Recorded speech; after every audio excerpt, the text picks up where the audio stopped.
yourself again. But it's the only way you're ever gonna learn. You look back and it's all in the past. I'm dwelling on the thoughts I cannot say to you. If I don't say the words, then maybe it's not true. And it feels alright when they come and say. Welcome along to NUFC Matters. It is another episode of Those Were the Days, and we had our best viewing figures on the last episode, 81-82. George, how are you? Thank you, everybody. I'm great, thank you. Do appreciate the fact that people bother to look. It's good. It's makes it worthwhile. It does, George. I think my prediction was correct. That, you know, obviously because of the demographic of the age on this channel, I think a lot of people have been waiting patiently for the 80s because we all know they can actually join in. Yeah, and I think that's a big thing. But yeah, which season are we looking at today, George? 82-83, and for a lot of us, including me, was the beginning of a story, if you know what I mean. And it'll develop. And there's the squad. There's the squad. What a nice squad it was as well. And quite a nice strip. 82-83, start as I do to put it in context. If you're into music, Eye of the Tiger was #1. I Love Rock and Roll #2. Do You Want Me, The Human League. And then the fourth was Ebony and Ivory, McCartney and Stevie Wonder. I mean, there's quite a nice musical list. And if you're a picture goer, cinema goer, Airplane 2, Alone in the Dark, Alicino and the Condor, Amityville 2. So there's a good mix of music and pictures and so on to get whet people's appetite about where we are. And in terms of the season and what it meant, it's worth looking at what Arthur Cox did. Each of the managers that we've had have always started in their own way. Well, this is Arthur Cox's start at 82-83. Incoming, John Anderson, Jeff Clark, Kevin Keegan, Mike Shannon, Terry McDermott, David McCreary, John Craggs, Neil MacDonald promoted from the juniors, Paul Ferris promoted from the juniors. And then the other end, out, John Brownlee, Phil Leave, Ian Davis, Kevin Pugh, Alan Shoulder, Steve Hardwick, Kevin Todd, Peter Cartwright, Peter Johnson, Howard Gale, and Martin Thomas. And then retired out of the game, David Barton, Peter Cartwright, Bruce Halliday, and Peter Johnson. So there's a colossal turnover of talent, both in and out, which set the season going, really. So Cox displayed his hand. And I have to say, a number of people I've read, and one of them is John Gibson, of course, who says that the signing of that man, Kevin Keegan, was one of the momentous signings of the whole Newcastle era. And if we see what happens in the next few years, you can see why somebody would say that, especially somebody who loves Newcastle United. Got to agree. And I've got to be honest, that's probably one of my favourite programmes in my collection as well, George. Yes. I've got it signed by the great man as well. And just only 35 pence back in the day, but it's probably worth a few quid now, George. Oh, yeah, more than £35 now, I would have thought. Yeah, easy. Yeah. Yeah, so it's a start of, as I say, people expecting good things, and Cox putting his money where his mouth is, basically, to be perfectly honest. He wanted another goal scorer, he wanted a leader, and he got them all in one from Southampton, in my opinion. So here we go. We're into the football now. And it was an unusual start to the season because they played in a pre-season competition in Scotland, which involved us, Morton, Kilmarnock, Partick Thistle, and two Brazilian teams, Nacional and Maritimo. There was a four-way game team thing, and we didn't win it. I think Maritimo won it, but we give everybody that we played a good game. We beat Morton 3-1, drew with Kilmarnock. beat Partizan 2-0, lost the National on penalties, and then lost on to Maritimo 1-0. But nevertheless, a good way to start the season, a proper competition. So the first league game of the season was at home to QPR, and we showed the programme earlier. Yeah, and I think there's a picture of Kevin Keegan actually scoring the goal. That's him. That's the goal that won the match. And what I like is the next one, because you see the absolute delight. Yeah, that's the Kevin Keegan we all know and love, isn't it? I mean, you can't get it much better than that. Really, really excited and thrilled for everybody, including himself. And you can see the despair on the look of the defender's face. And that was the winner. It was only the one goal. It was only 1-0.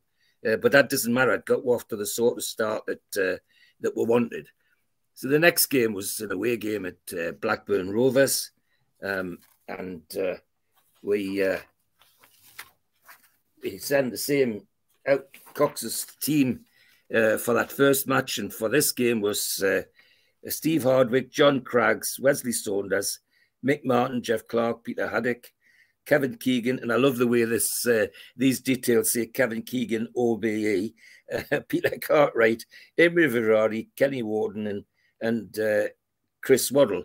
So it's the same team that goes to Blackburn, and the Blackburn team, managed by Bobby Saxton, ex-Manchester United player, great character in the league, was quite a few names that were know. Mike Rathbone, Derek Fazackley, of course, who was to come back later on as a coach at Newcastle United.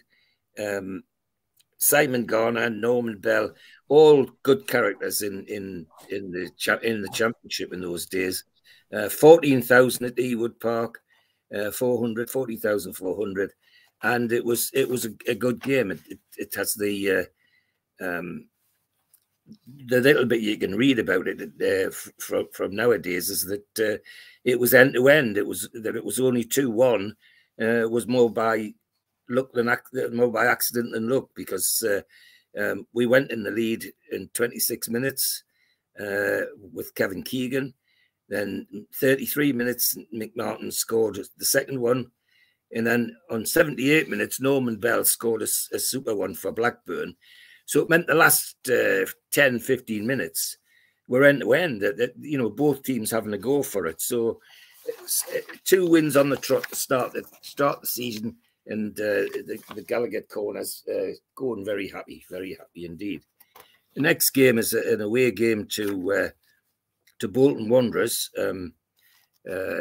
Again, you look at the fixture makers: Wednesday away to Blackburn, Saturday away to Bolton Wanderers. I mean, I don't know whether they came home or whether they just stayed in a hotel, but no matter, because the grounds are almost see each other with those two teams. Anyway, we'll go to Bolton, and it's same team, unchanged for Newcastle, and 17,000 at Burnden Park, and the Bolton team managed by a name that we know, John McGovern, who played for our friends down the road for many years, and then went to Nottingham Forest and became a European Cup winner. Steve Whitworth at fullback for them, Leicester fullback, made a good name for himself. John McGovern was actually a player manager, because he's playing in the midfield for them in this game. Mike Doyle, who they got from Manchester City, who was on his way out. Jeff Chandler, Tony Henry, another ex-Manchester City player. Ian Moores, who was from across the Pennines from Barnsley. And then another name we know and get to know very well, called Peter Reid, in the forward line. And centre forward, Dave Hogan. A centre forward who didn't get much recognition, but a dangerous player in his day. And just to prove what I said, we got off to a very poor start, and we paid the price for it. Peter Reid, Tony Henry scored 3 goals before half time.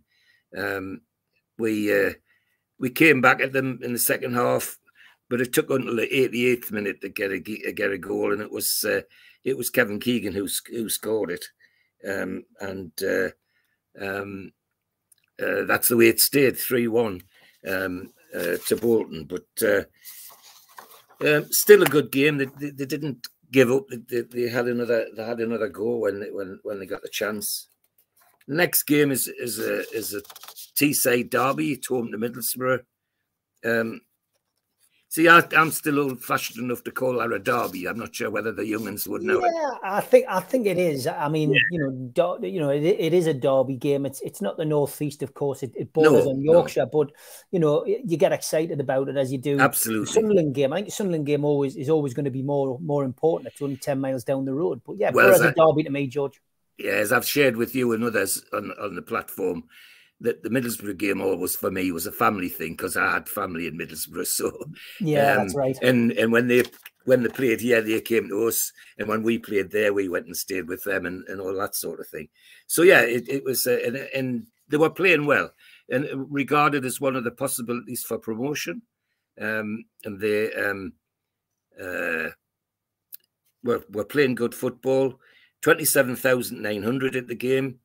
Now, we're now into 27,000s coming to the matches, where the season before we were struggling to get 17,000, never mind 27,000. So things are going in the right way. And the team, virtually the same: Hardwick, Craggs, Saunders, Martin, Clark, Haddock, Keegan, Obehe again. Mick Shannon slots into the forward line. Alongside him, Verardi, Peter Cartwright and Chris Waddle. This was one of Peter Cartwright's last games. Not long after that Arthur Cox sold him. And then Middlesbrough, managed by a great Scottish player, one of my favourite Scottish players, a midfielder called Bobby Murdoch, ex-Celtic and Scotland player. Very, very classical footballer, I would call him. And in goal, Jim Platt, a big Irish international goalie. And at right back, of course, John Brownlee, who we'd sort of swapped for John Craggs, as it were. Joe Bolton, Colin Ross, Mike Baxter, who they got from Ipswich, Darren Wood, Tony Mowbray. Now, there's a name to conjure with in the current climate, isn't it? Yeah, definitely. He's still very much involved. And Paul Ward, David Shearer, Mick Kennedy, and Steve Bell. Steve Bell, again, another classical footballer, a real centre forward, if you like. But a good game, but what ended up 1-1. Mick Shannon put in the lead on 56 minutes, and then on 67 minutes, Darren Wood scored from a corner and equalised in what was a draw, but an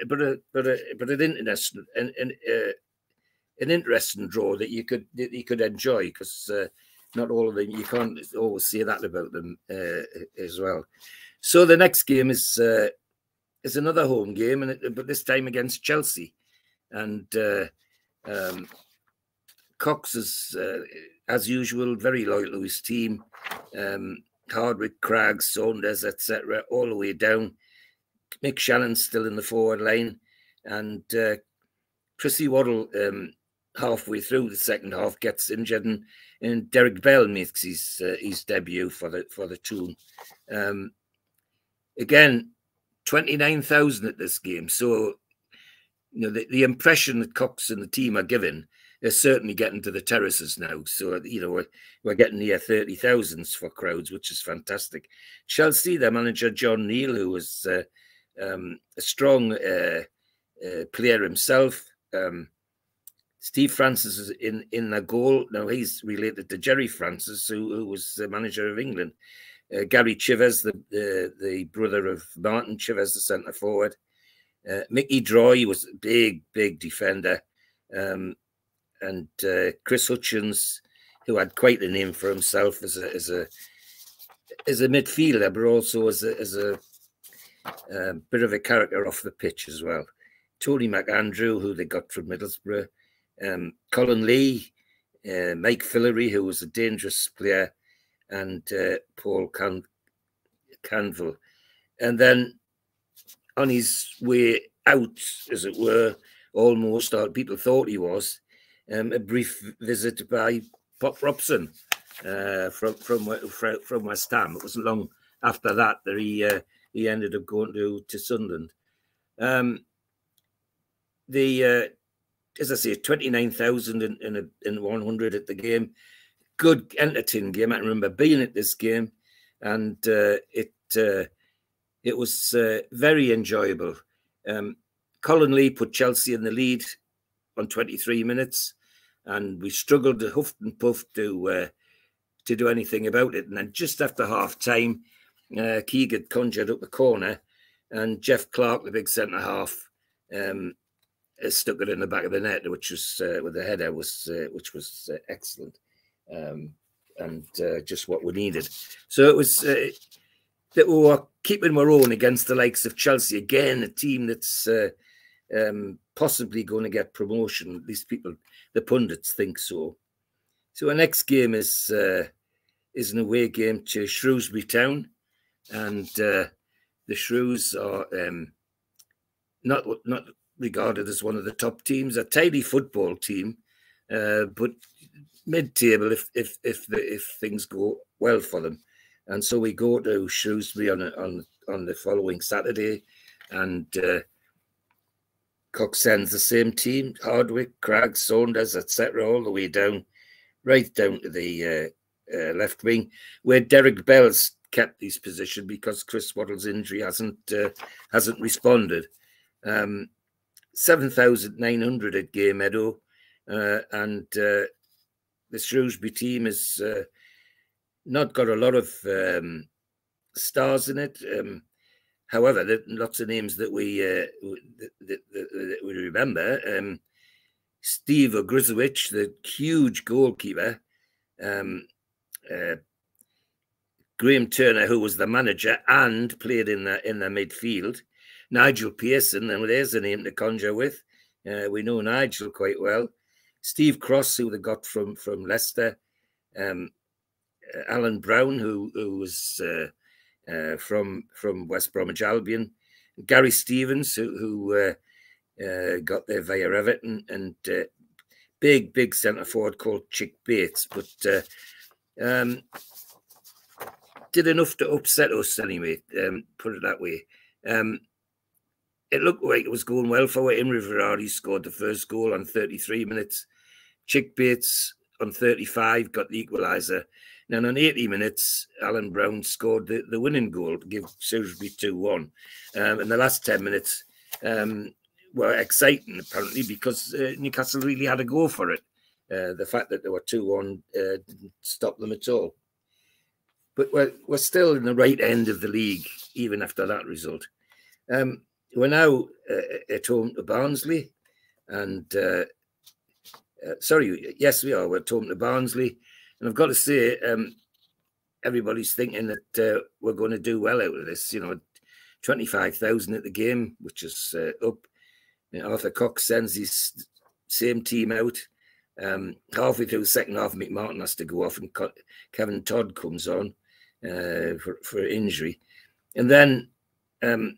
The other changes that Chris Waddle still hasn't got over his injury, and Arthur Cox decides to promote one of the juniors he signed, a young man called Neil MacDonald, made his debut, which is quite something for me, because I played with Neil MacDonald's father, Jimmy MacDonald, who was a very tidy footballer, and the problem for Jimmy was he had a light frame. And you could blow him off the ball. You didn't have to tackle him. You just had to blow hard, and he was gone, poor soul. But he made it up with his son, Neil. I mean, Neil was like the proverbial brick thing, wasn't he? He was a hefty lad, Neil. But that was his debut, and thanks to Arthur Cox. Barnsley, well, manager Norman Hunter, a Gateshead lad who played for Leeds and called nickname Bite Your Legs Hunter, because that's what he used to do to the forwards when they got anywhere near him. And one or two good names in the team. Ronnie Galvin, Ian Banks, Mick McCarthy, would you believe? Now, there's another name to conjure with. Derek Parker, and a centre forward called Tony Cunningham. Again, a name that we could conjure with eventually. Billy Ronson and Alan Birch. Alan Birch used to be a star at Bolton. Playing tidy football under Norman Hunter. 25,000 at the game.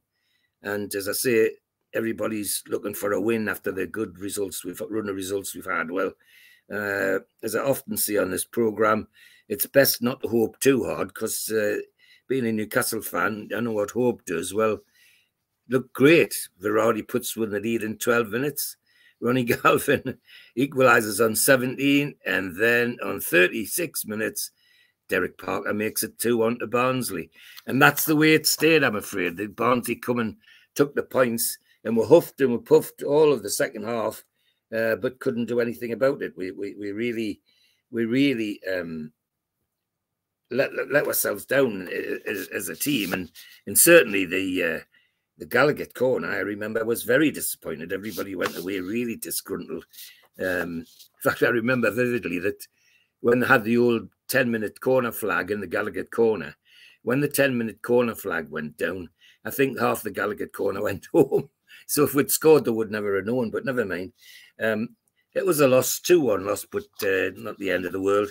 So the next game is the away game at Rotherham.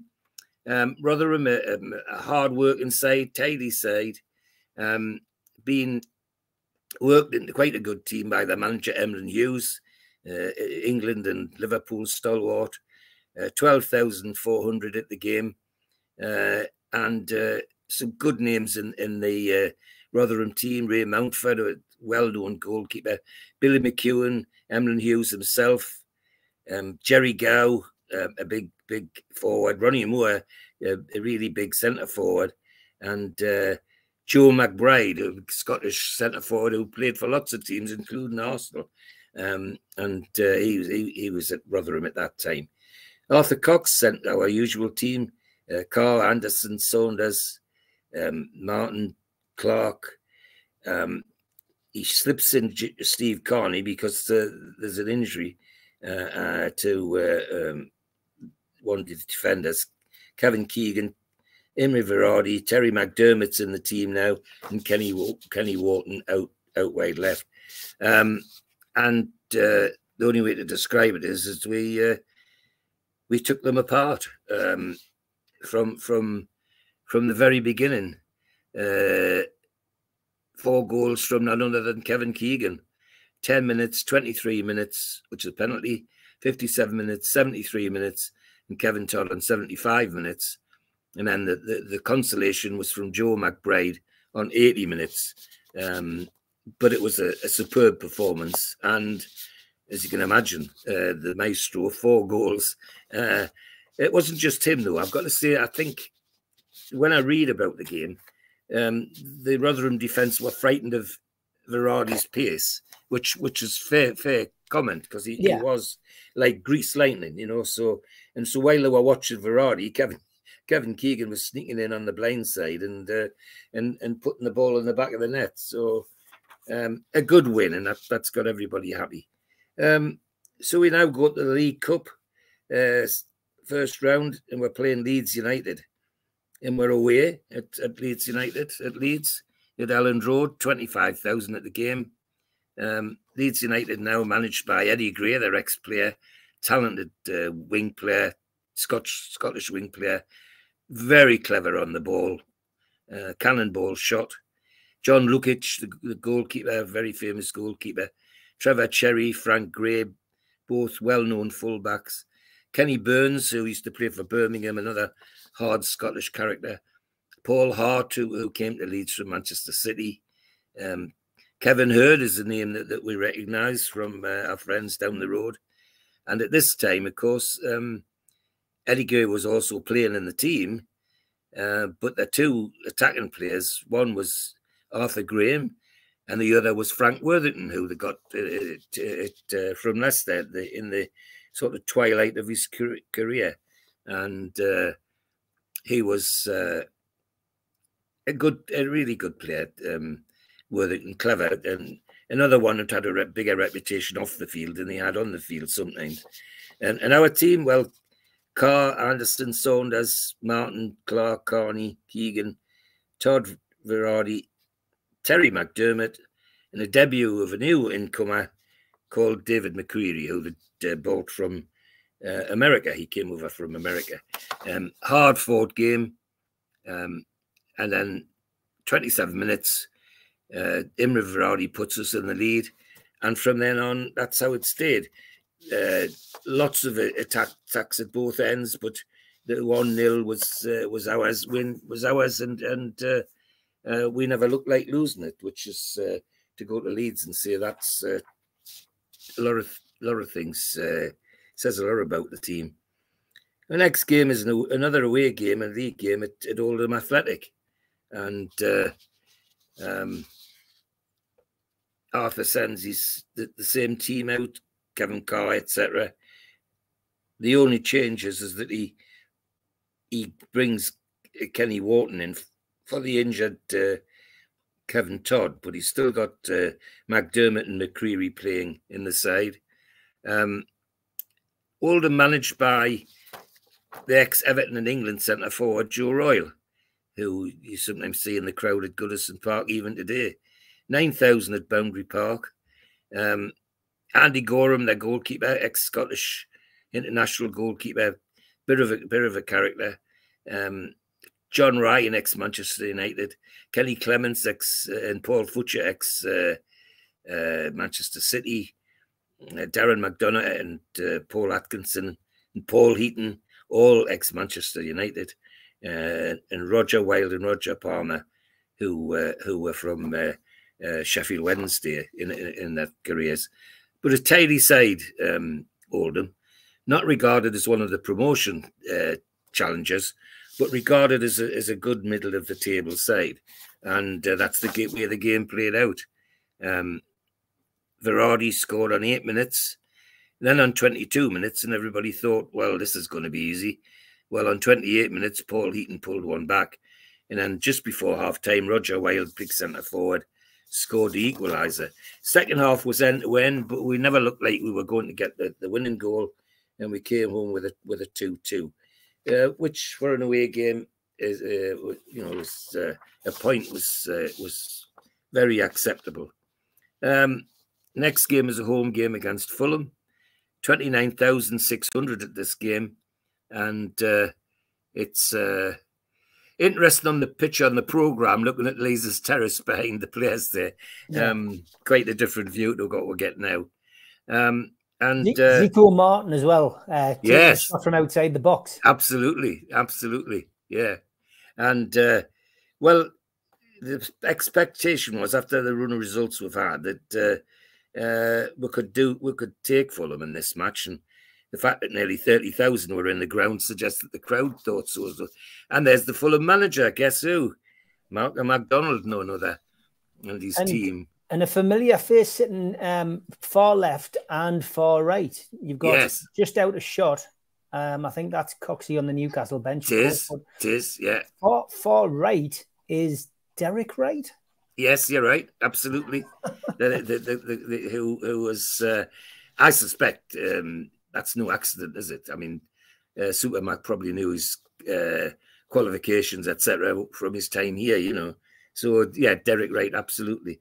Well, you know, everybody thought, well, Fulham are good, that they're not regarded as promotional challengers, but they're a good side, and we've got our strongest team out, and they've got their strongest team out with one or two good names: Jerry Payton in goal, Tony Gale from ex-West Ham, Kevin Locke in midfield, Ray Houghton, ex-Liverpool, Ray Lewington, who was ex-West Ham, and his son now is one of the physios or trainers with the England squad. Sometimes see him sitting on the England bench. Gordon Davis, who made a big name for himself in the Premiership. So in the first division rather, So they're a good side, but we shouldn't be frightened of them. We shouldn't be losing against them. And, well, unfortunately, that's exactly what we did. Gordon Davis on 10 minutes, Dean Coney 22nd minutes, Ray Houghton on 37 minutes, and we go in at half-time 3-0 down. I don't know what was said in the dressing room. They came out and they had a go. It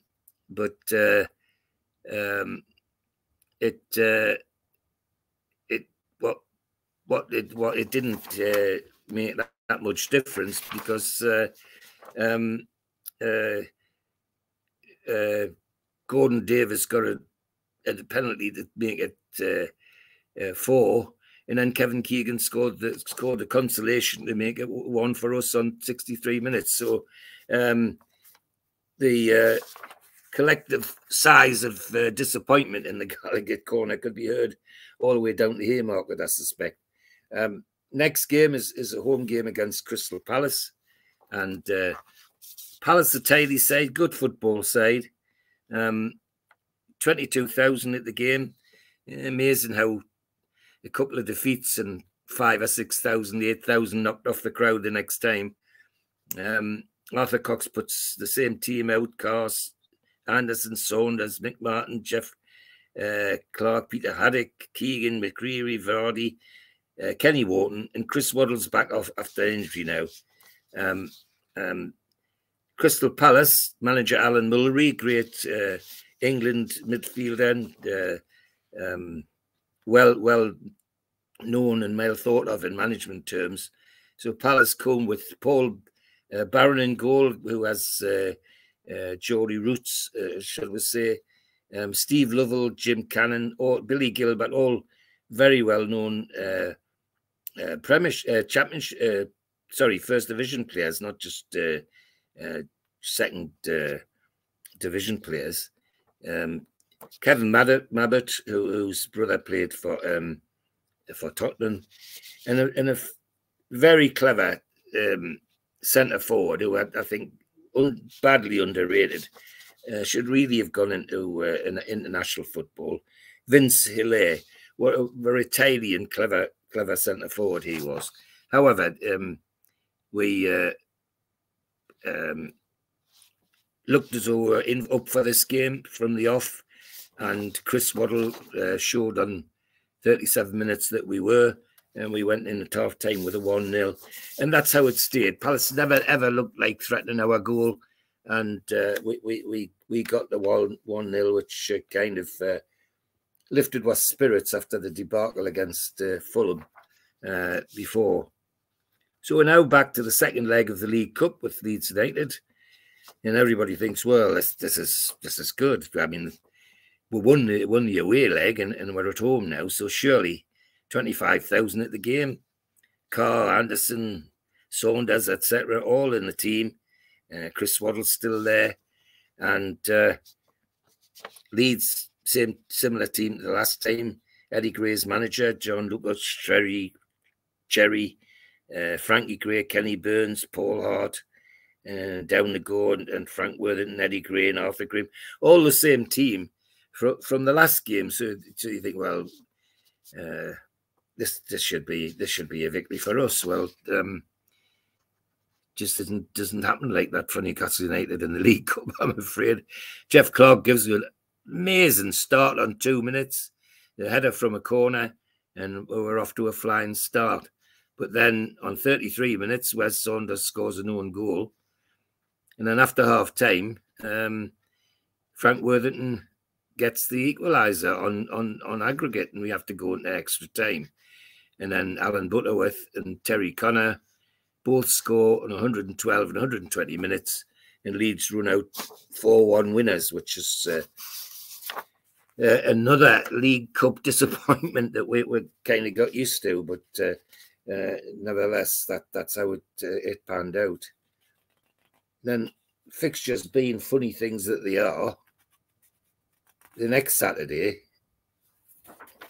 we're actually at Leeds away in the league, and one of those situations where you think, well, the players will know each other by more than first names by now.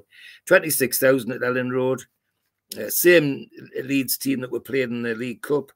Our team's exactly the same as well, except halfway through the second half, Imre Varadi has to go off, and another youngster that Cox promotes, Chris Edworth, comes on as substitute. Again, we go into a lead. John Anderson gets a tap in from a corner, and then just before half time, Worthington equalises. And then after 78 minutes, Kenny Burns puts them in the lead. And then in 85 minutes, Aidan Butterworth makes it 3-1. So Leeds are really giving we're running around at this in this series of games, but nonetheless, it's not an well, to some it was an absolute disaster. It's held the progress we're making in the league, which is very disappointing. So the next Saturday we're at home to Burnley, and always in my view a good footballing side, and always good games between the two sides. 20,000 at the game this time. Now, having said that, a couple of losses, and by Jove, you know, there's 10,000 decide to stay at home rather than come to the match, which is not surprising. Arthur Cox speaks the same team, and then halfway through the second half, Mick Martin gets injured, and he puts Neil MacDonald on in place of Mick Martin. But it balances the side. Burnley, well, littered with Geordies. Brian Miller, the manager now, ex-player under Geordie. Alan Stevenson, Brian Laws from a Durham lad. David Hall, Derek Scott, Martin Dobson, all Trevor Stephen, all Geordies either from Northumberland or Durham.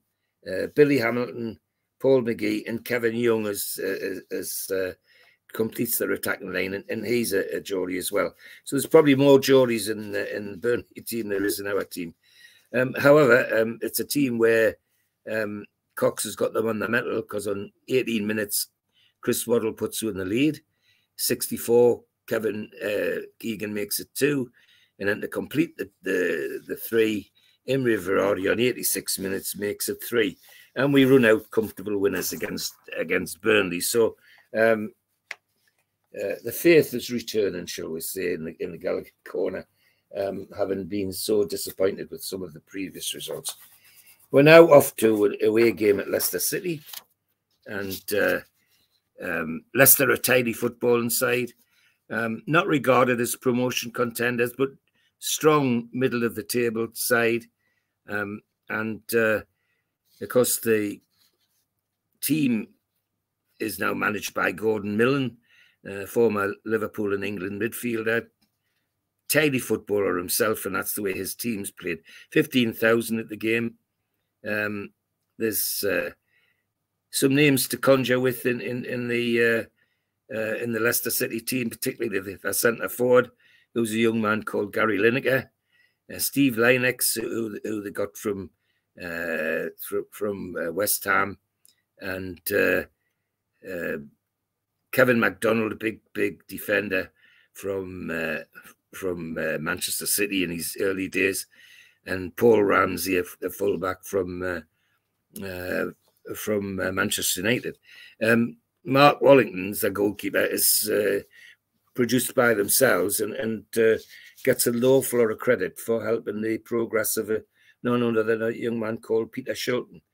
A good game, tidy game of football, and Kevin Keegan puts us in the lead on 17 minutes.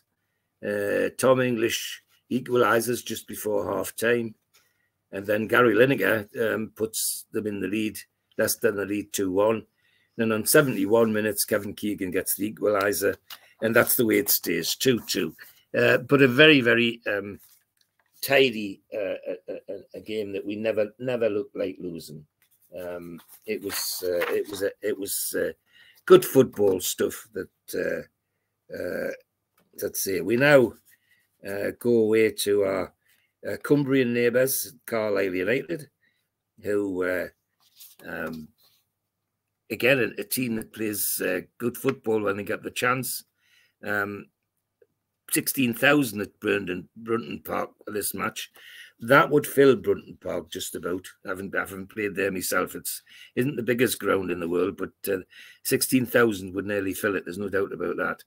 And so Carlisle United, we go to play, and the manager is none other than a man called Bob Stokoe, Robert Stokoe, it says in here very formally. We know him as Bob Stokoe. And then you go down the team, Trevor Swinburne, ex-Mackham, and goal, Jack Ashurst, full-back from down the road, Keith Horton, Gordon Staniforth from Huddersfield, when Huddersfield were a really classy player, Paul Bannon playing at centre forward, and then alongside Paul Bannon, a young man called Alan Shoulder, who we got to know very well, and I suspect there's no accident that Bob Stokoe took him to Carlisle. Anyway, tidy side, tidy or not, they beat us 2-0. Brian Hornsby scores 30 minutes, then Bob Lee on 68. And our team is the team that we're used to. The only difference is that midway through the first half, Kevin Todd gets injured and John Craggs goes on as substitute. But once Carlisle were in the lead, they never looked like losing it, and we never looked like scoring either. So after some good results, we suddenly, the Burnley result, Leicester, was suddenly pulled up again, and people thinking what the devil's going on. Anyway, Newcastle being Newcastle, we have a friendly in the middle of the league programme on a Tuesday night, 23rd of November. We play a friendly against Dynamo Kiev, a very entertaining game. I can remember being at this one. Waddle and Verratti scored 2 goals, and they score 1 goal, and 14,000 at the game, which is not a bad crowd for a Tuesday night friendly, and a very enjoyable game. Dynamo Kiev were touring the whole country, I think, and playing several games, and they had particularly asked to come and play at Newcastle, so that was quite nice. But an interesting break in the league programme.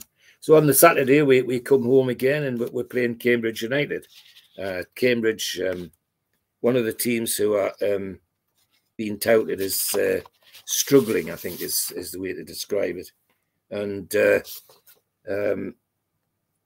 we go to St James's, and there's 20,000 at the match. Carr, Anderson, Kelly Wharton playing left back this time because Wyn Stanley's injured. Mick Martin, Clark, Edworth, Howard Gale comes in, David McCreary, Imre Verratti, Terry McDermott, and Chris Waddle. So it's almost an unchanged team. Cambridge United with John Docherty still the manager, ex-midfielder of theirs. And then they have some ex-Premiership players in the lineup, and Kevin Smith, George Riley is a name that we get to know later on, Les Cartwright, Keith Lockhurst, all names that have played at a higher level, but not to be too unkind, on the way out of the league, one way or another. Mick Martin scores on 23 goals, 23 minutes rather, and then Terry McDermott on 35 makes it 2-0, and that's the way it stays. A 2-0 win to Newcastle.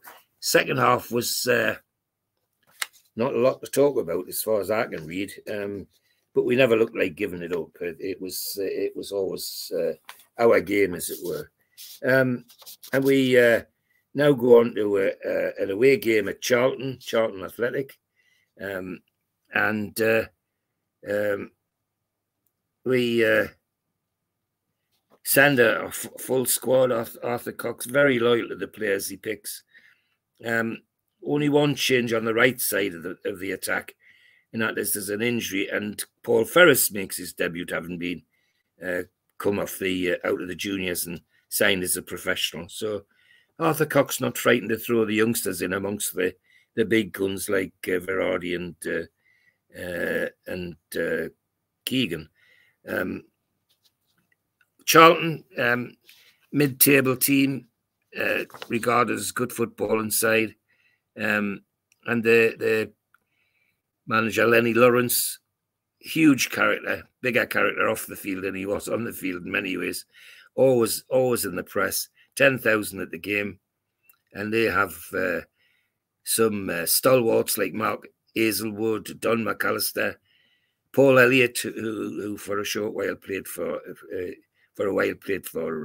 Manchester United, Les Berry, Alan Simonson, who was well regarded and played for a short while for Liverpool, Derek Hales, Martin Robinson, and Carl Harris, all former West Ham players. So tidy side in every sense of the word, but tidy enough to upset us. We thought we might get something out of this. Well, 40 minutes, Don McAllister makes it 1-0. 49 minutes just after half time, Alan Simonson makes it 2-0. And we never actually getting into the game in any serious sense. And hugely disappointing to because it looks like we're letting a good position in the league slip at the moment. And that doesn't go down well with the Gallagher corner. We're now off to we've got a home game against Wolves, and it's Wolves a good side. They are regarded as one of the possible promotion rivals. 20,000 at the game. Coxfield's his same team, very, very loyal, as I say, with Carl Anderson, Wharton, Martin Clark, Hedworth, Gale, McCreary, Waddle, McDermott, and Neil MacDonald. And Stoke, managed by Graham Hawkins, Wolves, managed by Graham Hawkins, ex-player for Wolves, and then went off to another club and came back as manager. In goal, somebody that we all know and love. We have this debate about whether people are legends and all the rest of it. Well, some of the things this bloke did made them legends rather than others, because it was Budgie Burridge, John Burridge, and Bulls, some good tidy players. Humphrey and Palmer both played the fullback for years for them, and in the midfield, Kenny Hibbert, Terry's brother, Ian Cartwright, Wayne Clark, Andy Gray. Now there's a name to conjure with. Busland, Scottish centre forward, and a big mouth on television. Mel Ives and Mick Matthews. A tidy side, Wolves, and really tipped for promotion in this particular year. And Kenny Wharton gets a tap in from a corner on 6 minutes, and everybody at the Gallagher corner at least thinks we're on our way, but we're not, because very soon after Mel Eves on 16 minutes equalises from a ball knocked out by Kevin Carr from a shot by none other than Andy Gray, and the follow-up was tapped in by Mel Eves. So 1-1, and that's how it stayed. But an entertaining 1-1 is my memory, and not one that one of those miserable 1-1s that we sometimes think about. We're now away to Sheffield Wednesday, and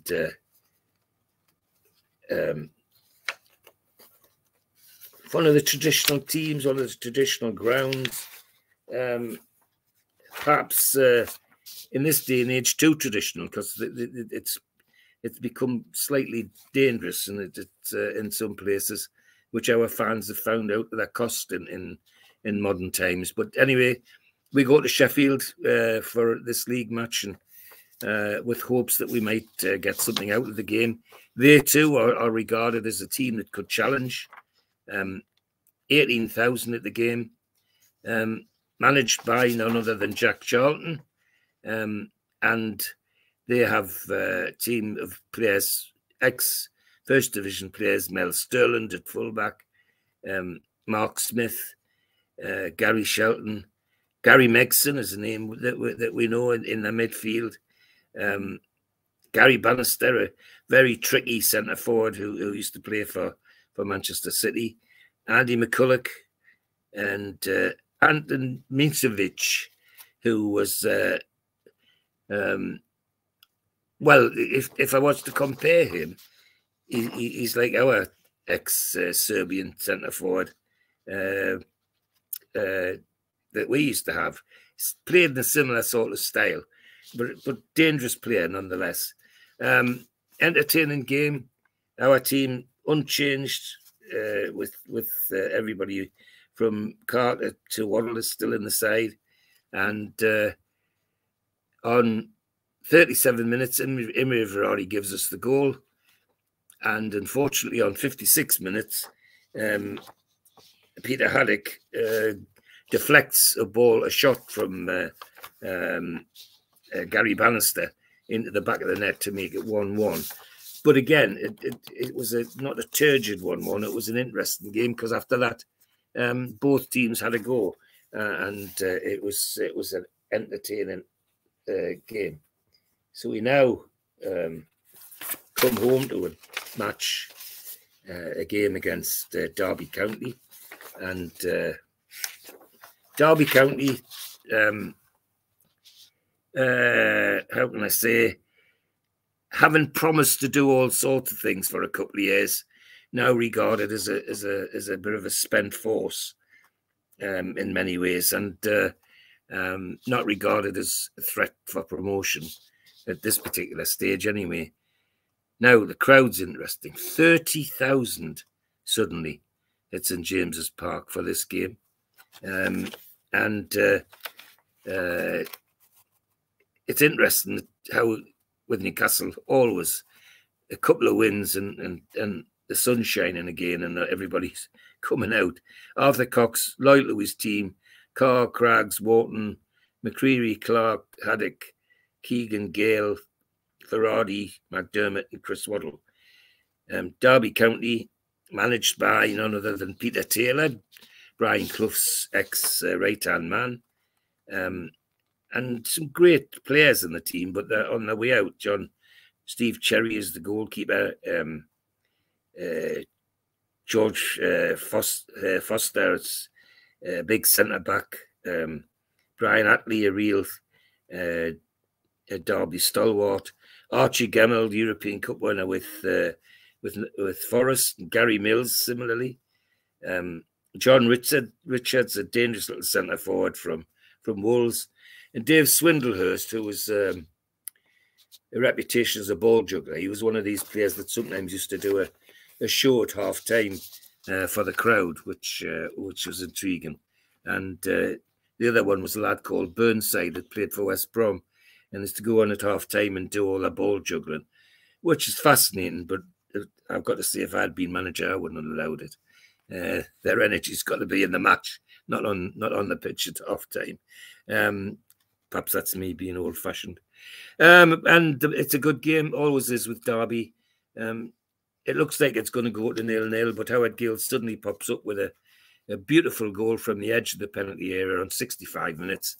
And that's how it stayed.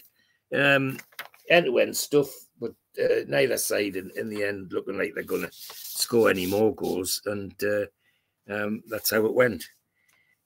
Next game's an away game to Grimsby Town. Any trip to Grimsby is an interesting one. The Mariners, it's always Grimsby, one of these places where it's one way in and the same way out. There's hardly anywhere else you can go once you're in Grimsby. But a real football town is how I would describe them. Anyway, we're at Grimsby and 14,900 at the game. Reputation for being hard to beat at home. David Booth's our manager, is an ex-Manchester player with United. And their team includes one or two old favourites, some other First Division teams like Tony Ford, Trevor Wymark, Kevin Drinker, all from Ipswich. Phil Bonnyman from Norwich, and Bobby Cumming from Norwich as well. So a tidy side, and Arthur Cox sends our strongest side, right from Carr down to Waddle. Still the same team. 14,900 there, and it's a good game, end-to-end stuff from the beginning to the end. Drinkle scores the opener for Grimsby on 27 minutes. Then after half-time, Imre Ferrari, 57 minutes. And then Howard Gale, 72 minutes, were 2-1 in the league. And then on 80 minutes, Mr. Drinkle scores the equaliser. And the last 10 minutes, from where I read, was an absolute stormer. Both teams having to go to see if they get a winner. But a very tidy 2-2 draw for us at Grimsby. And it's a well-appreciated game, I think is a good way to describe it, because it was a good football match. Now, our next game's a home game against Carlisle. And having gone there and got the runaround by Carlisle, everybody's hoping that it will return the favour when they come back to Tyneside. 28,500 at the game, so you can see a couple of wins and the crowd's back behind the team. And Arthur Cox plays the same team as he has for the past 3 or 4 games, and there's a feeling that we should do all right on this game. And Bob Stokos brings his Carlisle team with the same team as played at Brunton Park, Trevor Sunburn, Jack Ashurst. And then suddenly a name crops into that team, Tommy Craig, who used to play for us. And again, I suspect that's a name that Bob Stokos remembered and managed to get on a good fee. And Alan Shoulder, of course, in the forward line, alongside Paul Bannon, the big centre forward. End-to-end stuff, very attractive game to watch. But if you're a Newcastle fan, not as attractive as you want it to be. Kevin Keegan scores on 3 minutes, and that's a great start. Then on 32, Alan Shoulder, of all people, equalises. And then just after half-time on 47, the big centre forward, Paul Bannon, runs onto a through ball from Alan Shoulder and makes it 2-1. And you can hear the heart sinking in the Gallagher corner because it's Carlisle. And because everybody thinks, well, what the devil we're drawn against these, so we should win them. Well, Carlisle's playing tidy football. However, the king himself, Kevin, comes on 67 minutes and gets the equaliser. And that's how it stayed. 28,500. A 2-2 draw, but an enjoyable 2-2 draw, because towards the end, both teams were giving it a go, and that made it very interesting for the crowd. And a drop-in player featured on the front there, Howard Gale, who Howard Gale, that's came in from Liverpool. He did indeed, yeah, and tidy player actually. I'm not always sure he got the credit he deserved, but he did a job when it was needed. We're now at home to Bolton, and hoping that fortunes will change and we'll get a victory this time.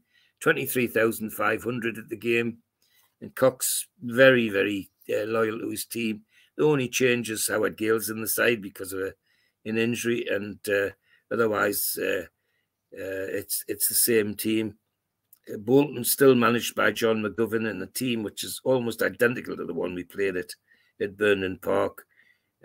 Steve Whitworth at fullback, Tony Henry, Paul Jones, Jeff Chandler, David Watmore, Wayne Foster, Dave Hogan, and Chris Thompson. A tidy side, but a one that we should beat is the feeling that in the Gallagher corner. Well, we'd get off to a very poor start. Wayne Foster puts Bolton in the lead. And then towards the end of the game, there's a rush of blood. Mick Martin equalises on 89 minutes. Chris Thompson puts Bolton 2-1 in lead on 90 minutes. And then Chris Waddle scores the equaliser on 90+1 minutes. So it was frenetic. The last 5 minutes were just like bagatelle. The ball was bounced about both penalty areas like it was a bagatelle. It was, however, the important thing is we didn't lose, and it was an entertaining game, but a one which I think most people in the Gallagher corner certainly felt that we should have won. So here we go. We're now at FA Cup stages. So round 3, third round of the FA Cup, and we draw Brighton away, and everybody wants us to do well, obviously, in all the cups, but Brighton aren't going to be easy. They're not going to be a walkover. Brighton manager Jimmy Melia, ex-England and Liverpool midfielder, and they've got a real rash of former First Division players playing for them, like Gary Stevens, Jimmy Case, ex-Liverpool, ex-Liverpool manager, Mike Robinson, centre forward, Andy Ritchie, ex-Manchester United, and Steve Foster, big centre back, and defensive midfielder called Tony Grealish. Now I've never checked it, but I've often wondered if that Tony Grealish is any relation to the Grealish that plays now, because it's about the right age. Chris Ramsey at fullback had a good career at Arsenal before he went to Brighton. So a good side, and a one that we've got to be on our mettle to challenge. And that's what they do. They give it a go. And hearts sink on 70 and 55 minutes when Andy Ritchie puts them 1-0 in the lead. But lo and behold, on 72 minutes, Terry McDermott dribbles his way through to the penalty area and slots in an equaliser on 72 minutes. And we at least bring them home for a replay. I've just Googled that, George. He's no relation. He's not, right. Good. It's something I'd meant to do and I forgot all about it, Steve, to be honest. Yeah. It says Grealish comes from Solihull in the West Midlands. He qualifies for the Republic of Ireland through his father, Kevin Grealish, from County Dublin, and paternal grandfather from Goat, County Galway. He's not related to former Ireland captain Tony Grealish. No. Good. So we're now at home to Brighton in a replay. And well, to say that there's excitement in the Gallagher corner, you can feel the buzz before the teams come out. And if you want any more indication of what the crowd thinks of this, 33,000 at the game for the replay. I mean, that's fantastic turnout. So, and a very famous man with the whistle, of course. Trelford Mills is a name to conjure with. People think about VAR. We think about Trelford Mills if you were around it at this time. But never mind. Arthur Cox plays his team of stalwarts: Carr Anderson, Kenny Wharton, Mick Martin, Jeff Clark, Steve Carney, Kevin Keegan, Neil MacDonald, Imre Ferrari, Terry McDermott, and Chris Waddle. Nice balanced team, good football team. Jimmy Melia for Brighton, Chris Ramsey at fullback, Graham Pearce, Tony Grealish, Steve Gatton, who is the brother of the ex-England cricketer, Gatton, and Gary Stevens, who's got Northeast connections, Jimmy Case, ex-Liverpool, Mike Robinson, ex-Manchester and Spurs centre forward, Andy Ritchie, ex-Manchester United, and Neil Smiley completes the forward line. A tidy side, but a one which I've got to say is it gets by the crowd, nearly 33,000. They're expecting a win, and for this, and we're going on a cup run. Well, we're not. Sorry, lads. This is Newcastle, remember. Tidy game, end-to-end stuff. But sadly, the stuff that mattered was a goal for Brighton. And it was scored by Peter Ward. And that was that. We never looked like we would get an equaliser, never looked like we'd get back in the game. And so that's the end of the FA Cup, which is a bit disappointing, but we'll get used to this sort of thing, of course, at Newcastle. The next match is an away match at QPR, and we're hoping that, because they're playing very poorly by now, and they're sitting at the wrong end of the league, and at least we're about middle or just above 13,900 at Loftus Road. And Terry Venables is the manager, a name that become very well known in football, and got a lot of big names in the team, the ex-First Division players, John Gregory, ex-West Ham, Mike Flanagan, ex-Arsenal, Clive Allen, ex-Charlton, Tony Seeley, links with the North East, of course, and West Ham, and Terry Fenwick, hard defender, Bob Hazel, Gary Waddock, another tough defender, and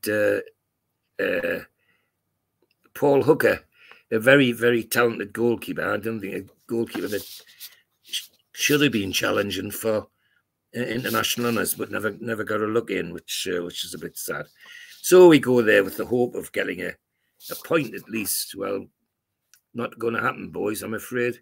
John Gregory on 52 minutes makes it 1-0, and then he doubles the doors on 80 minutes to make it 2-0. And after that, we never really looked like we were going to get anything out of that game, and we didn't. And so we then go home, and we're coming home to a game against Shrewsbury Town, who are by now sitting very, very near the bottom of the league, and everybody's around me in the Gallagher corner thinking that, well, if we don't get something out of this, we're really not going anywhere. Well, they needn't have worried. 6 minutes, Kenny Wharton opens the scoring. 58 minutes, Keegan scores. 86 minutes, Verardi scores. And then again, Kenny Wharton repeats the doors on 90 minutes from a flick in from a corner to make it 4-0. Kenny Wharton was never a very big bloke, but he had this knack of the goals he got, of being in the right place at the right time at the near post to flick the ball in the back of the net. And he did it quite regularly. And of course, after all the recent disappointments in the Cup, etc., the crowd's now down to 18,000. Our team's the same team that we've played nearly all the season. Shrewsbury Town, Graham Turner as the player manager, and a tidy side trying to play good football, but not happening for them. And we never were going to let them into that game. 4-0. So at least people went home and enjoyed their Sunday lunch, because the result was a very positive one. We're now away to Middlesbrough for the return leg of the match against Middlesbrough, and Middlesbrough now are knocking on the door of promotion. 25,100 at Ayson Park, and big character is the manager now, Malcolm Allison, with his great big fur coats and his fedora hats and his big cigars. I mean, yeah, we talk about characters. Well, Malcolm Allison was a larger-than-life character. He's worth having a look at, actually, if you are interested, because he really did set the fashion trend, if you like, with his, as I say, with his big fur coats, his fedora hats, and big cigars. Tidy side at Middlesbrough, Keelan O'Hanlon, good Irish goalkeeper. And at right fullback, a name we know very well, Irvin Natrist, who's been transferred out, sadly, because of his very bad knee injury. Joe Bolton from our friends down the road. Kevin Beattie from Ipswich. Mike Baxter from Ipswich. Ray Hankin, a Geordie from Leeds. and David Shearer, and as in the attack. A tidy side with Middlesbrough, and as I say, knocking on the door of promotion. It all looks to be going not so well for us. Our team, Cox plays the same team again from Carr all the way down to Chris Waddle, no changes. And it doesn't look very good because Mike Baxter puts Middlesbrough in the lead at 6 minutes. However, the Newcastle aren't going to give this one up. They're really having a go for this one. The maestro himself, right on the stroke of half-time, 45 minutes, 1-1, Kevin Keegan. And that's how it stayed, but a very entertaining game in a second half, which was worth the admission on its own because both teams decided to have a go and made it entertaining for the fans. We're now at home to Oldham Athletic, and this is a game where Oldham are struggling, and we really should win this one. 20,600 at the game, and Cox is loyal to his team. Kevin Carr all the way down to Waddle in this team again, except that Waddle's injured again in the second half, and Paul Ferris comes on for a substitute for a run out. And again, as I say, this is Arthur Cox not being frightened to throw youngsters on the team. Oldham, Joe Royle, the manager still, a team which was almost identical to the one that we played at Bolton, with lots of ex-First Division players from the Manchester area, right? Darren McDonough, John Ryan, Kenny Clements. They're all either Manchester City or Manchester United, and a couple down further down, Roger Palmer and John Bowden, who were from Sheffield Wednesday. Oldham give a good account of themselves. They're not going to give it up easy. Terry McDermott slides a one in 18 minutes to give a 1-0. And that's how it stayed. And despite a lot of determined effort by Oldham, it never looked like that they were going to dent our take the victory away from us. It was ours. So we're now on our way to Fulham with some trepidation.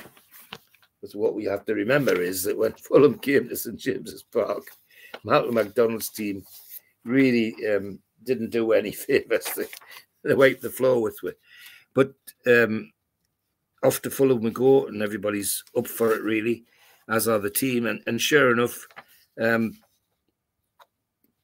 Arthur Cox, Carr, Anderson, Wharton, Martin, Clark, Carney, Keegan, MacDonald, Neil MacDonald, Imre Verardi, Terry McDermott and Chris Waddle.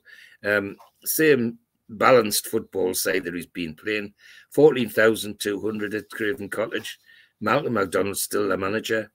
The team almost identical to the one that took apart at St James's, and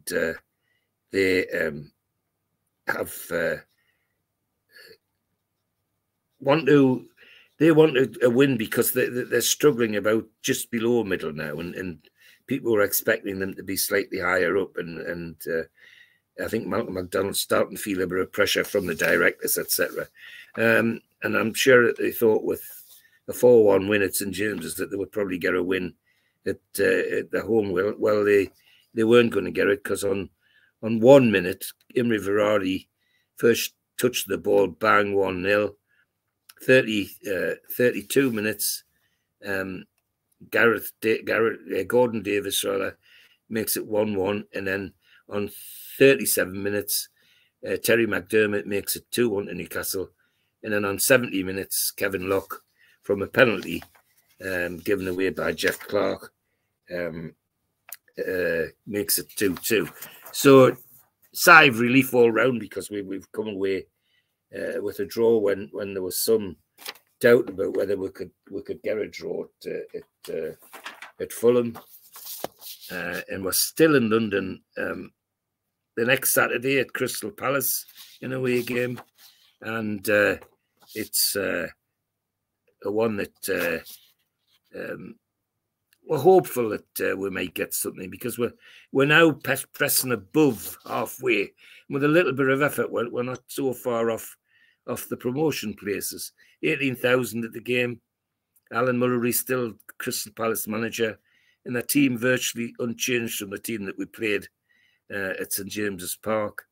The only name that worth looking at is that they've acquired a forward called Tommy Langley from Chelsea, who is a very tidy player and has northeast connections, but they're good football inside, and I think that reflects on who the manager is, basically. Arthur Cox, well, not to be boring, but same 11 virtually. Carr, Anderson, Wharton, Martin, Clark, Carney, Keegan, McDonald, Verratti, Terry McDermott and Chris Waddle's fit again and come back. And it's a nice football game. Palace play good football. Well, so do we, but the difference is we've got Imre Verratti and Chris Waddle, who know where the back of the net is, and Verratti on 62, Waddle on 72, gives us a 2-0 win, which really does push us that much closer to a possible promotion spot, and hopes are getting higher, shall we say, and we look forward to what's happening.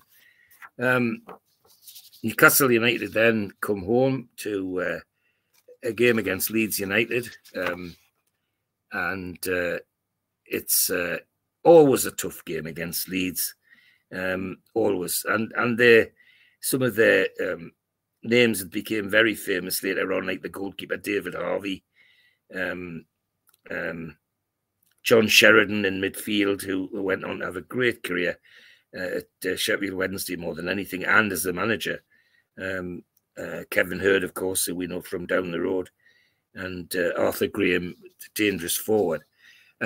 Leeds are always going to give us a tough game, and that's exactly what it is. It's an entertaining game, quite a hard game. Again, that's what you expect from Leeds. But Chris Waddle on 15 minutes gives us the lead, and then on 66 minutes, a penalty given away by Kelly Burns, rather, and Kevin Keegan makes it 2-0. And on 78 minutes, Terry Connor makes it 2-1 and makes for an interesting last 15 minutes. But it was always our match. Leeds never looked like they were going to take it off with, which is something of a relief. And you can, as I say, you can hear the collective sighs of relief around the ground. On the basis that it Leeds always a tough game. We're off to Burnley now, away to Burnley, and again we're playing against the side it's littered with Geordies. They've changed their manager. It's from Brian Miller. It's Frank Casper, another ex-player who went away for a while and came back. But the team, virtually the same, except we now see the introduction of fullback of Brian Laws, and there's the team there inside. Willie Donaghy, who's the bought from, and Mick Phelan, Willie Donaghy from Manchester City, Mickey Phelan from Manchester United, Martin Dobson from Manchester United, Brian Flynn, a very, very tricky Welsh winger, made quite a name for himself. Trevor Stephen, and Kevin Young, they're all with Magpie connections or Geordie connections, except Brian Flynn, of course, he's Wrexham. But always a tidy football side as well. Arthur Cox sends our usual team with the hope of getting something out of this match. Well,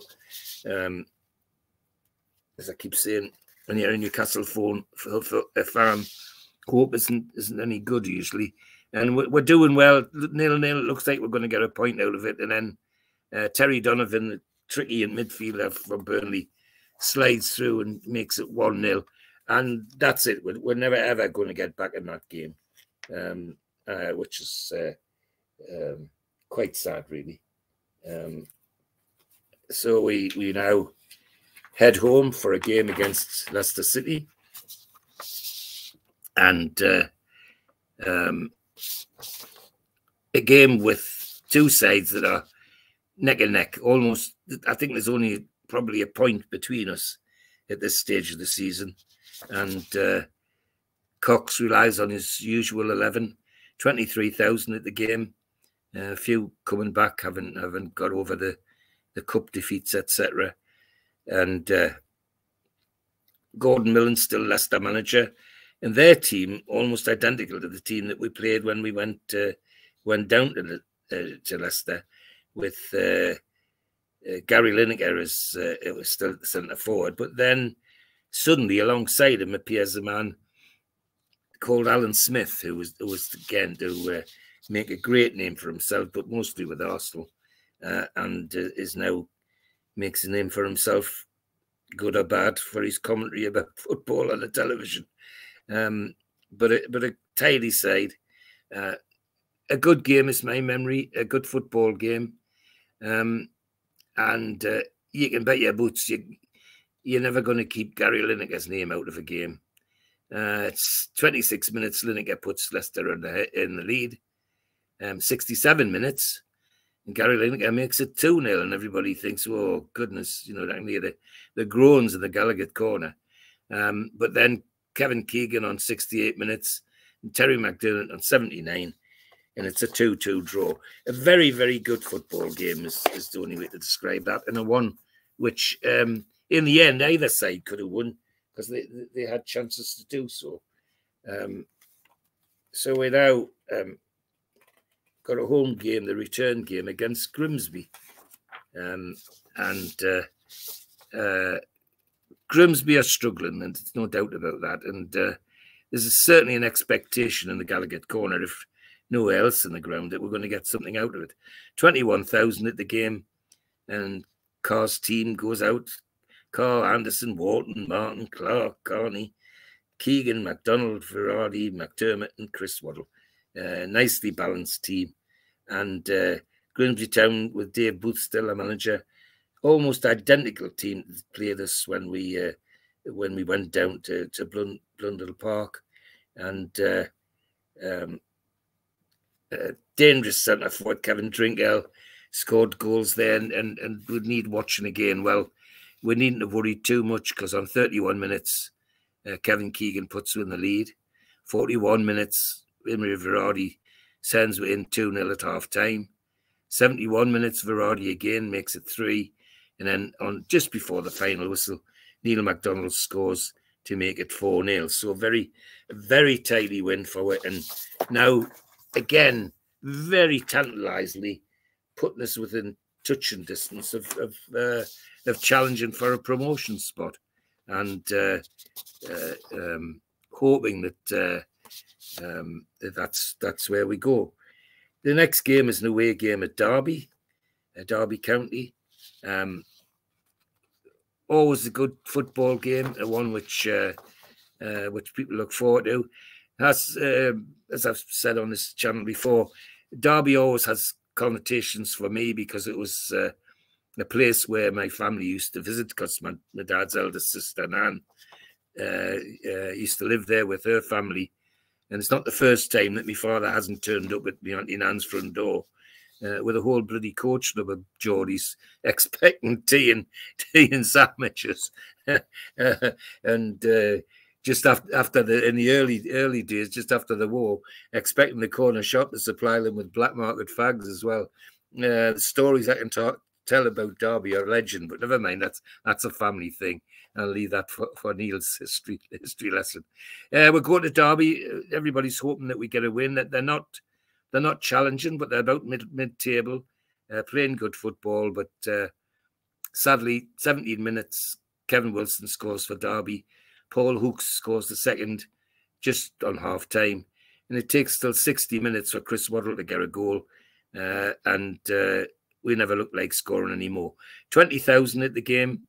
They're still managed by Peter Taylor, and their team virtually the same as the one that played at St James's, except that they've now bought Kenny Burns from Leeds, so they've got a hard man in their midfield, and Gary Mills, who they've bought from Leicester City. Slight changes, but very similar side.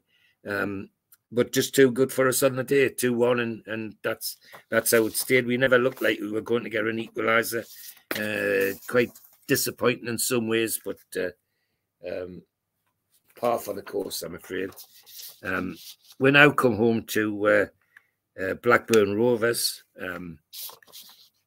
Now Blackburn are challenging for a promotion place, and we 17,800.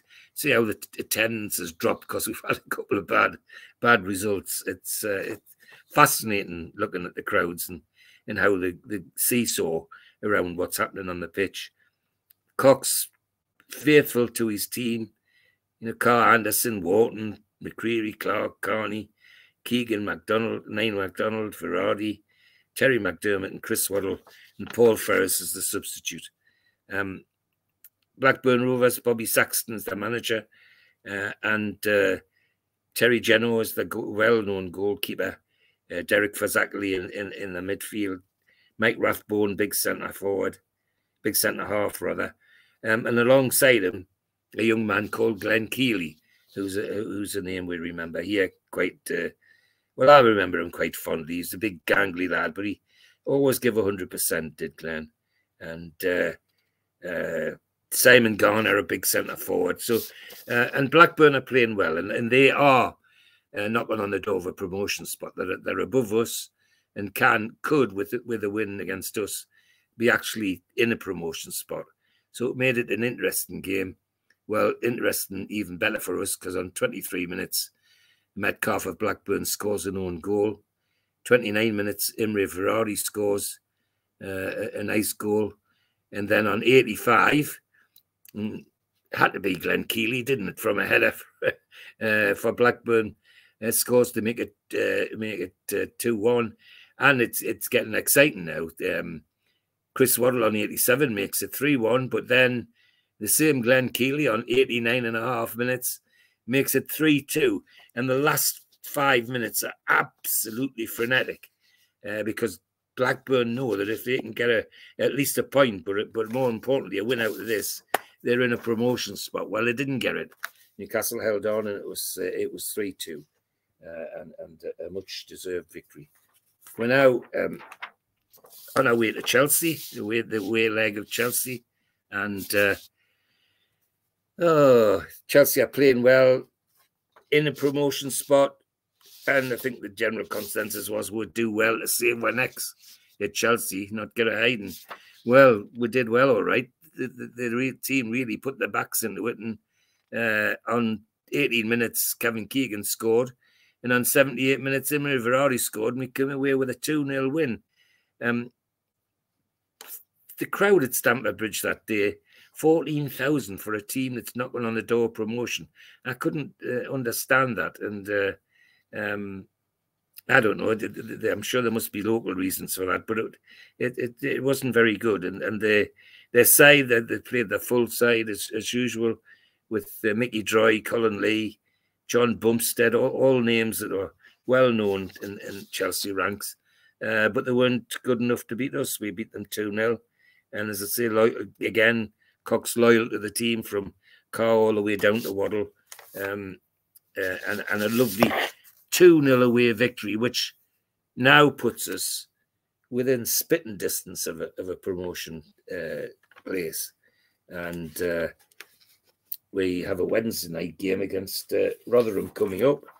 Now, Rotherham are struggling, and we really should beat them. 18,500 at the game. Unchanged team goes out. Chris Waddle gets injured in the second half, and Mick Martin comes on for Chris. Rotherham United have changed their manager. It's George Kerr, another Scottish midfielder. But the team very similar to the one that we played when we went down to Rotherham to Millmoor, and the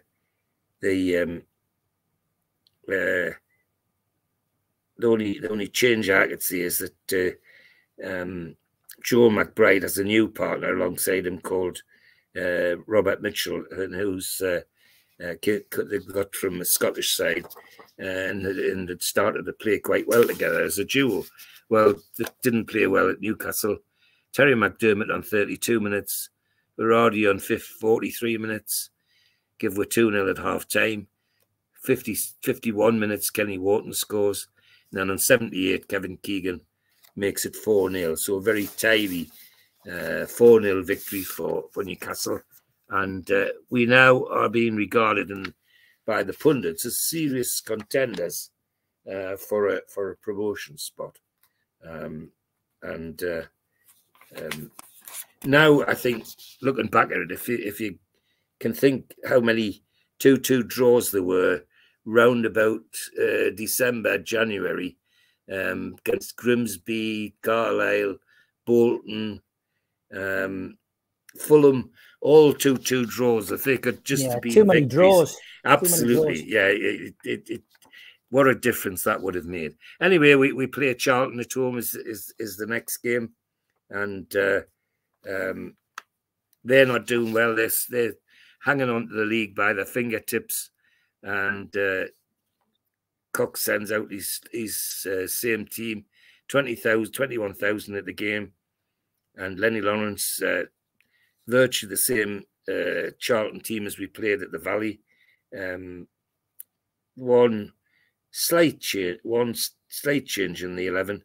A lad called Les Berry, who they got from West Ham, a very tidy forward, dangerous player, but wasn't dangerous enough on that day, unfortunately, because Kenny Wharton on 15 minutes, Terry McDermott on 48 makes it 2-0. And then we get a bit of a sweat on because Martin Robinson, the centre forward, scores on 50 minutes and then again on 67 minutes. And we're 2-2 suddenly. And you can feel the murmurings in the Gallagher corner, wondering what the devil's going on. But on 70 minutes, Berardi scores. And then on 84 minutes, Berardi scores the next. And we run out 4-2 winners. A very satisfying victory against a team that we should never have allowed back into the game. But we did. And again, the promise of a promotion spot is there, but we've got to keep it up. And the next game is an away game to Cambridge United. And they're another team that's hanging on at the bottom. 7,500 at the game. Cambridge with John Doherty, their former player, as their manager, with a team that's unchanged almost from the team that we played at St James's Park. And Cox sends his 11 again. Well, it's the same 11. The only difference is that he's got Neil MacDonald in the forward line in midfield, and he gets injured, and Mick Martin comes on, which is a fair swap. Anyway, we everybody's hoping that we'll get something out of it. Well, Robbie Cook, dangerous midfielder from Cambridge, scores on 27 minutes. And it never looks like either side's going to get another goal. So that's a big dent in any aspirations for promotion.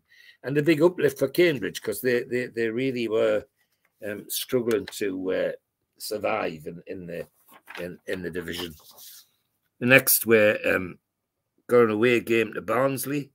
And we'd given Barnsley the run around at St James's, and everybody was hoping that we might do the same there at 10,500 at the game. And it's a good game, really. First half, kind of end to end, and didn't look like this was going to be easy. And they were playing, like Norman Hunter would want them to play, going for everything. And of course, in the lineup now, there are two names we recognise. On the right side of the attack, Stuart Barraclough is playing, and at centre forward, Tony Cunningham. Two names that we know very well on Tyne's side. However, good names or not, they don't affect the result one little bit. 25 minutes, Neil MacDonald scores, so we go in at 1-0 at half time. But Barnsley are playing in a way that they're going to have a go for this, and they do. unfortunately, they didn't go hard enough, because 57 minutes Keegan, 68 minutes Verratti, 80 minutes Verratti, and then on 89 minutes, just at the death, Neil MacDonald scores the second, and we come home with a 5-0 victory, which is just what the league table and the fans wanted. We're now back home to a game against Sheffield Wednesday, and Sheffield Wednesday are within touching distance of proportion, just like us. So this is quite an important game if it's going to mean anything. And we 20 and there's the crowd in this one, 29,800 suddenly nearly 30,000 at the game, because people realise that this could be really important. Change for the goalkeeper. Martin Thomas comes in because there's an injury to Kevin Carr, but otherwise the team's unchanged all the way down. And Sheffield Wednesday is still managed by Jack Charlton. Big Bob Boulder's the goalkeeper. Sheffield Wednesday have a history of having huge goalkeepers, and Bob Boulder was one of them. But same team that had played at Hillsborough virtually, except a name Pat Hurd came into the midfield. Now, Pat Hurd, of course, the name that we got to know quite well on Tyne's side. A good game, good football game, 0-0 at half time. 49 minutes, Verratti scores. 62 minutes, and it would be Pat Hurd, the bloke that we know at Tyneside, got an equaliser, and everybody thought, oh, it's going to be a 1-1. Then all of a sudden, a very clever piece of play interplay between Keegan and Neil MacDonald, and the shot from Keegan went in off Mel Sterling, the Sheffield Wednesday fullback. So we got a 2-0 win, and we now really are knocking on the door of a promotion spot. And just to be Newcastle, we end up towards the end of a very important season. We play bloody friendly against Hull. Never. And, yeah. And it's all right. It's a friendly with a purpose. It's a testimonial match for an ex-Hull City player, but nonetheless, you know, we're trying hard to get into promotion, and we interrupt it with a 3-2 win at Hull. Whether that did we any good or not, I don't know, but we did it. That's for sure. And just to round off the last game of the season, a win in this one, and it would put with a possibility, depending on other results, of being really next to, not in the promotion spot, but really next to it. And it's Wolves, and we go to Molyneux with 22,000 at the game.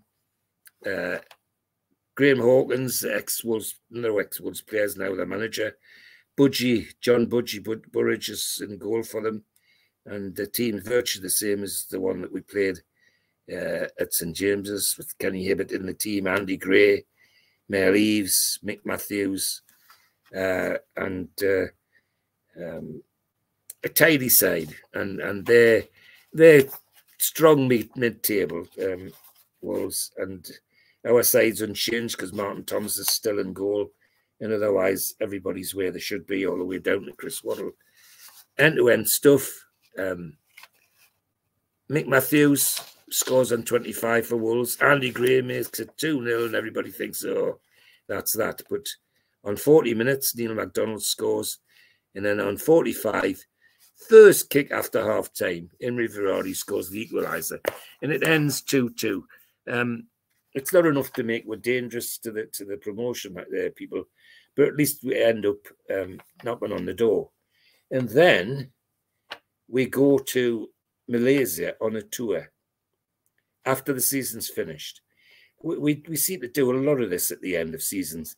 Play Malaysia Select twice, Thailand 11 twice, Japan 11 twice, Syrian 11 once, the Yamaha club side from Japan, and Botafogo side. And it's clearly a money-making exercise for where we're going and to promote football. Decent results as well, 5-2, 1-0, 1-0, 3-0, 4-0, 1-1, 1-0, 0-0. And no defeat in that lot, but what a way to end the season. Must be very grueling for the players. Big talking points, really, and confirming why Cox did what he did in terms of who he brought in. We ended up 5th, which was very respectable. Only 2 points off the next place, and only 3 points off the promotion spot, which isn't bad. Which Simon was cock-a-hoop. Verratti ended up top goal scorer with 22, but the key thing for goal scorers is always to have 2. Well, we had 2 because we had Kevin Keegan on 21 and Verratti on 22.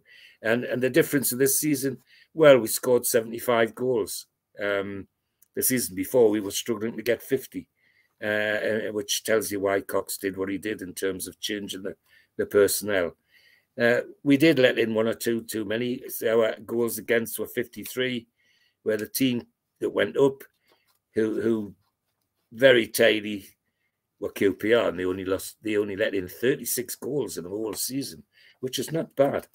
And a very, as I say, a formative season for me that laid the foundations for something better. I think the Gallagher corner could sense that, but some would say an opportunity missed. On the other hand, had we made promotion, would we have survived the next season? I don't know. But it certainly laid the foundation for what was to come next. Great stuff, George. As always, thanks for taking the time to do your research. Thoroughly enjoyed it myself. And we come to the next season in the next episode, 83-84, which was my first season as a Newcastle United fan. So looking forward to that, George. Thanks as always, mate. My pleasure. And thanks for watching, everybody. Do appreciate it. Take care. Bye-bye. Thanks, Steve. Big thanks to all our sponsors. Skips and Bins, telephone 0800 25 45 25 3. Email inquiries at skipsandbins.com. Website skipsandbins.com. Easy contract free and pay-as-you-go waste collection. Thanks also to Mr. Vicky's Sauces, handmade in Cumbria. If you want to order some, then you can go to their website, mrvickies.co.uk, or telephone 01768 210 102. Thanks also to New Workwear. They were set up in 2018 and they are an agile and dedicated workwear provider. You can find them at their website, newworkwear.com. Thanks to Media Arts as well for all the help with the video side of things. If you want to subscribe to the channel, hit the subscribe button under this video. Hit the thumb up to like the video and click share to share to your other social media. We're also available as a podcast on your podcast providers such as iTunes and Spotify. If you'd like to take out a cult membership, which means you get a cup, a pen, a membership card, a scarf, and entry into the monthly draw, then put your smartphone over this QR code now.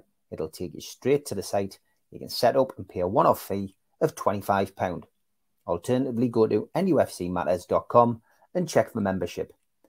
If you're a subscriber, you can apply for a free car sticker. Just email john@nufcmatters.com to claim yours today. The new Shearer raffle is up and running. 150 tickets, £1 a ticket to win a limited edition Alan Shearer signed ball. Enter now at nufcmatters.com. We've got a couple of events coming up.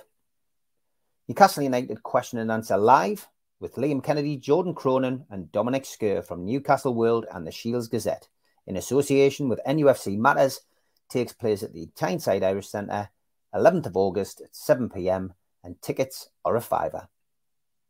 The Christmas event will be with Frank Clark and John Gibson, Thursday, December the 7th at the Tyneside Irish Centre. Tickets are £15 from nufcmatters.com. And Waddle, Keegan and Beardsley, the class of 84, with special guests, takes place at the Tyne Theatre and Opera House on Westcott Road in Newcastle on Thursday, January the 25th. Tickets are available direct from the theatre, 0844 24 91 000, or go to the website for further details. And don't forget, starting on the 7th of August, you will be able to hear myself, Steve Wraith, on the North East Footy Breakfast. This comes to you in association with the Tyne Radio, 7 o'clock till 9 o'clock, 5 days a week. Check out the Facebook for more details. We still do 7 NUFC Matters show a week for free. But if you want to help support NUFC Matters, then there are a few ways of doing it. Hit the like button on each live broadcast and video. This helps the channel grow.